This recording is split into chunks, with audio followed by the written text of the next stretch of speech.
Scale চায়, তারপরে বলে, কমেন্ট করে যে আমি আসি, আমরা আসি। কিন্তু ভাই, আমরা আসি, প্রজ্ঞাপন চান, পে স্কেল চান, এই কর্মচারী ঐক্য পরিষদে তো আপনার পে স্কেল তো তারা প্রজ্ঞাপন জারি করবে না।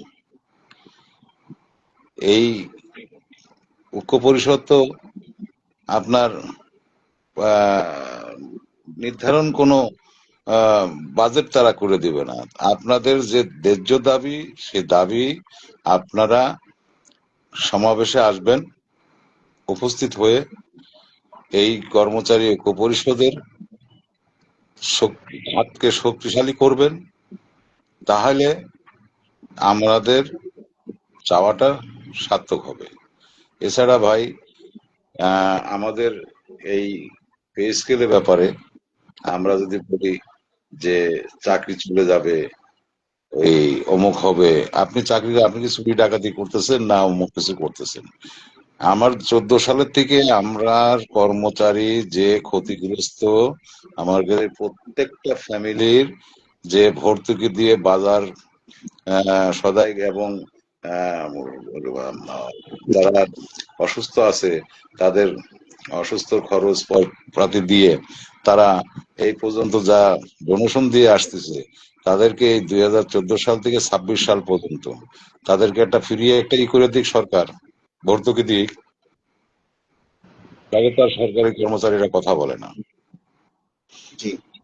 তো এখন মনে করুন যে একজন সৈনিক, একজন পিয়ন, একজন অফিস সহায়ক, একজন মনে করেন যে আমাদের গাড়ি চালক, একজন ওই 11 গ্রেডের, 12 গ্রেডের, 14 গ্রেডের, 16 গ্রেডের, 20 গ্রেডের, এদের উপরে আপনারা নজর ফেলায়েন না। আপনারা আমলার কথা বলেন, সব আমলা কিন্তু খারাপ না, সব আমলারা দুর্নীতিবাজ না। আপনারা সরকার প্রধান যারা থাকেন তারা তো ভালোভাবে বলতে পারেন যে আমার কোন আমলা, কোন সচিব ভালো কিংবা খারাপ।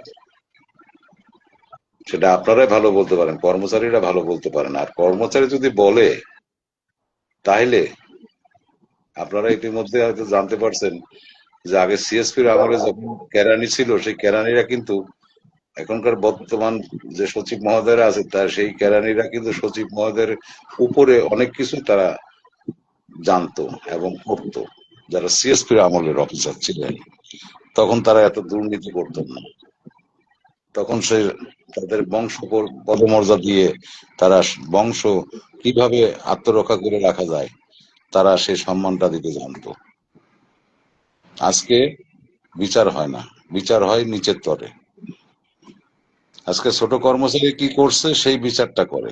তবে আমি একটা জিনিস ভরসা রাখি, যে বিদ্যমান আমাদের প্রধান উপদেষ্টা মহোদয়, উনি এই বাংলাদেশেরই কৃতি সন্তান, উনি বিশ্বের খ্যাতিমান লোক, নোবেল পুরস্কার পাওয়া লোক। তার এই শেষ সময়ে এসে নির্বাচনের সামনে রেখে সরকারি কর্মকর্তা কর্মচারীকে হেয়পূর্ণ না করে যা পারবেন, যেটা পারবেন সেটা একটু পরিবর্তন এনে অন্তত আপনার নামটা স্বর্ণ অক্ষরে লিখে যান। এই সরকারি কর্মকর্তা কর্মচারীর প্রাণের ভিতরের একটা জায়গা আপনি থেকে যান। এ পর্যন্ত সরকার যারা আসছে, বিগত সরকার যারা আসছে, যারা আমাদেরকে পে স্কেলের ব্যাপারে যারা, মান্নান ভাইয়ের বক্তব্য আমি খুব স্বাগতম জানাই। মান্নান ভাই, তারা পে স্কেল 3 বছরের মাথায় আদায় করছে, ইতিহাসের রেকর্ড আছে। 5 বছর অন্তর অন্তর দেওয়ার কথা।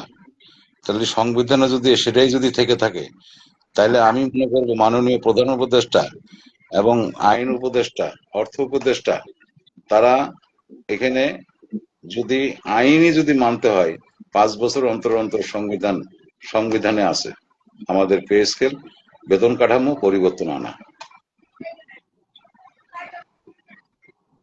তবে এই পে স্কেলের কথা বলে পে কমিশন গঠন করা হয়েছে, বাজারে রাস্তাঘাটে সব জায়গায় ঊর্ধ্বগতি, এবং এই ঊর্ধ্বগতির কারণে বর্তমান যে খেসারত নিম্ন কর্মচারী বইতেছে, এটা খুবই একটা বোঝা।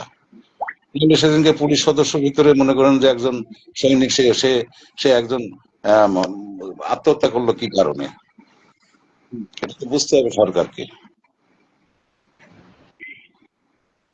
সে বিবেক যদি তাদের যদি না থাকে, তাহলে তার কিছু করার নাই। তাই আমি উদারতা আহ্বান জানাবো সরকারি কর্মচারী কর্মকর্তার, যে আগামী এই 1 তারিখ থেকে 3 তারিখ, 3 তারিখ থেকে 6 তারিখে যে আমাদের শহীদ মিনারে যে মহাসমাবেশ আবার ডাকা হয়েছে, সেখানে বাংলাদেশ সরকারি গাড়ি চালকের পক্ষ থেকে আমি ইতিমধ্যে আমাদের কর্মীদের সাথে মত বিনিময় করে যাচ্ছি যে আমাদের কি করণীয় আছে, সবাই আবার ঢাকায় আসবে।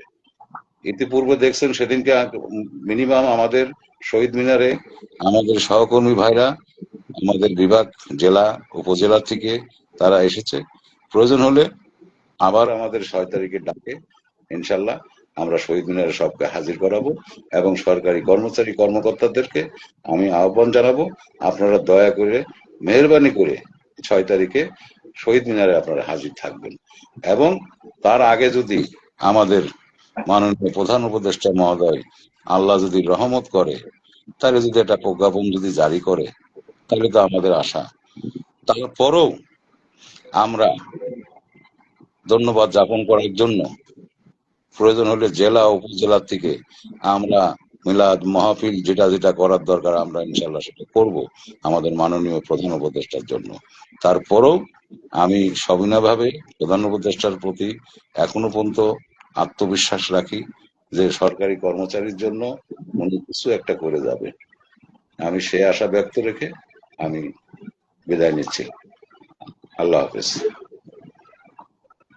ধন্যবাদ আমাদের ইসাক কবির ভাইকে। অনেক মূল্যবান কথা আমাদেরকে বলেছেন। প্রিয় সহকর্মী বৃন্দ, আমিও লাইভটা থেকে বিদায় নিব। আজকে আমার প্রচন্ড শরীর খারাপ লাগছে। আপনাদের সবাইকে শুধু একটাই অনুরোধ করব, যদি আপনারা সত্যি সত্যি পে স্কেল চান, তাহলে হিংসা বিদ্বেষ ভুলে সবাই মিলে ঐক্যবদ্ধভাবে এই দাবি আদায় ঐক্য পরিষদের কর্মসূচিকে সফল করুন। এর কোনো বিকল্প নেই। যে সকল সংগঠন দাবি আদায় ঐক্য পরিষদের সাথে যুক্ত নন, সেই সকল সংগঠনকেও অনুরোধ করব, অন্তত পক্ষে পে স্কেল বাস্তবায়নের জন্য, আপনার নিজের বেতন বৃদ্ধির জন্য হিংসা বিদ্বেষ ভুলে 1 তারিখে আপনারা সবাই এই কর্মসূচি পালন করুন। এটাই আপনাদের কাছে আমাদের প্রত্যাশা। কাজ ছোট হোক, কিন্তু সেটা যদি সবাই মিলে করে, তাহলে সেটা অনেক বড় কাজ হয়ে যায়। আর অনেক বড় কাজ যদি অল্প কয়েকজনে করে, সেটার কোনো রেজাল্ট হয় না। তাই সারা বাংলাদেশের সবাইকে অনুরোধ করব, আপনারা সবাই একযোগে এই কর্মসূচি পালন করবেন এবং দাবি আদায় ঐক্য পরিষদের ঘোষিত যে কর্মসূচি, সেটা আপনারা পালন করবেন। যারা বাংলাদেশ সরকারি কর্মকর্তা কর্মচারী কল্যাণ সমিতির, মানে আমার অনুসারী, আমাকে যারা ফলো করেন, তারা প্রত্যেকে আমাদের নতুন সংগঠনের ব্যানারে আপনারা কর্মসূচি পালন করবেন। আমরা একটা নমুনা ব্যানার আপনাদেরকে দিয়ে দিব ইনশাআল্লাহ। সে ব্যানার অনুযায়ী সবাই স্ব দপ্তরে প্রত্যেকে কর্মসূচি পালন করবেন।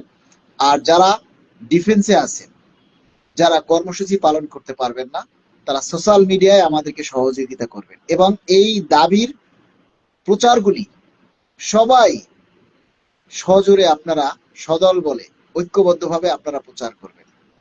সবাই আপনারা প্রচার করবেন ইনশাআল্লাহ। আমরা আশা করি এই কর্মসূচি যদি সফল হয়, সকলে মিলে যদি আপনারা পালন করেন, তাহলে অবশ্যই আমরা আশা করি যে নির্বাচনের আগেই আমাদের পে স্কেলের গেজেট মাননীয় প্রধান উপদেষ্টা মহোদয় জারি করবেন। আমরা সেই প্রত্যাশা রেখে আজকের মতো লাইভটা শেষ করছি। ধন্যবাদ, সবাই ভালো থাকবেন। আসসালামু আলাইকুম।